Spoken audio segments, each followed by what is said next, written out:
Fala pessoal, azulejo pode cair no Enem sempre que a gente pensar em polígonos regulares. Se você reparar, os azulejos hoje em dia sempre possuem formas de polígonos e geralmente esses polígonos serão bem simétricos, homogêneos, regulares. E para a gente falar desse assunto, vamos lembrar rapidamente de algumas relações importantes que envolvem esses polígonos.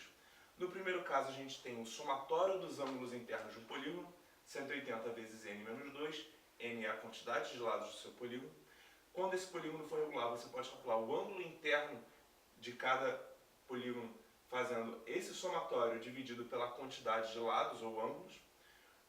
Sempre o somatório dos ângulos externos de um polígono será 360 graus, logo o ângulo interno você pega esse somatório e divide pela quantidade de ângulos que você tem, e finalmente a quantidade de diagonais desse polígono sempre será n vezes n menos 3 sobre 2.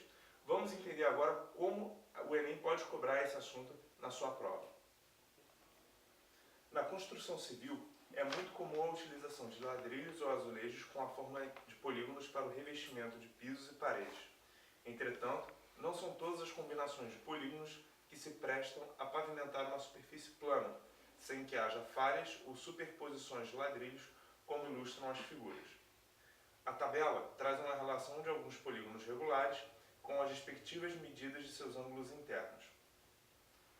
Se um arquiteto deseja utilizar a combinação de dois tipos diferentes de ladrilhos entre os polígonos da tabela, sendo um deles octogonal, o outro escolhido deverá ter a forma de 1. Muito bem. No enunciado, ele utilizou o caso do heptágono, que quando você usa 3 heptágonos, ocorre uma superposição entre as figuras e por conta disso você tem uma falha na sua construção.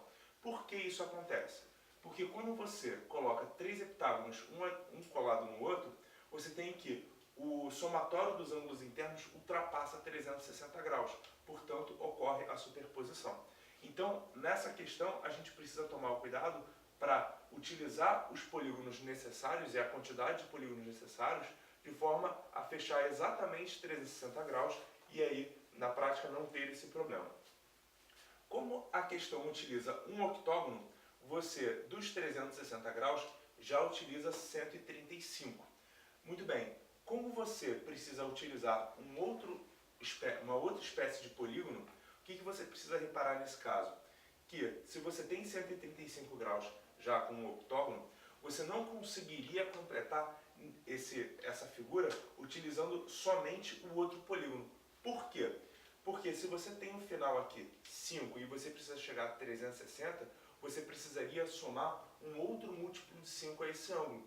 E nenhum outro polígono tem um ângulo interno com um múltiplo de 5.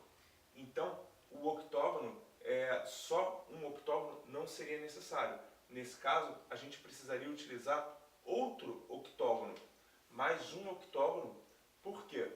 Porque se você acrescentar mais um octógono, você chegaria à soma de 270 graus.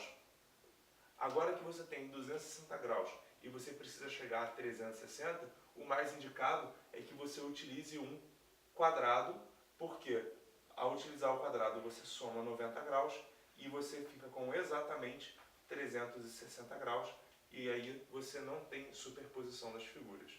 Ok, galera, até a próxima e bons estudos!